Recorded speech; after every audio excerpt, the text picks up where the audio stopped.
ఆషాఢం అప్పాల పండుగ బిలై. సాయి, ఓ సాయిగా ఇట్రారా. అరే వీనికి పిలిస్తే చెవులినత్తలేవా ఏంది? ఓ సాయిగా, ఏమైందే? ఎందుకు పిలుస్తానవే నన్ను బయట ఆడుకుంటా అంటే? చెవులు మందమైన ఆరా, పిలుస్తాంటే వినత్తలేదా మరి? అవ్వ ఏందే ఇప్పుడు చెప్పు, వచ్చిన కదా.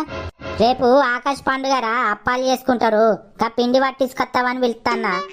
పోతాగాని ఒక 2 రూపాయలు ఇస్తావానే మరి, ఏమన్నా కొనుక్కుంటా. ఇత్తగాని పో, ఎప్పుడు రయ్యా నువ్వు నాకు పని చేసింది పైసలు అడగకుంటా. మంచిగా 2 రూపాయలతోనే ఏమన్నా కొనుక్కోవాలి. ఇవరా సంచులు ఉన్నాయి బియ్యం, మంచిగా మెత్త పట్టించుకొని రా. ఈ 20 రూపాయలు, 2 రూపాయలే కొనుక్కో ఇండ్లకించి. మంది అవుతారు, తొందర పోయి రాబో. అరే రమేష్, నువ్వు కూడా వచ్చినవారా? ఏమేమి తీసుకొచ్చినావు? బియ్యమును శనగలు ఇచ్చిందిరా మా అమ్మ, పట్టించుకురమ్మన్నది. అబ్బో లైన్లోనే పెట్టిరు గారా డబ్బాలు. అరే వచ్చి గంట అవుతుంది, అవు నా వెనక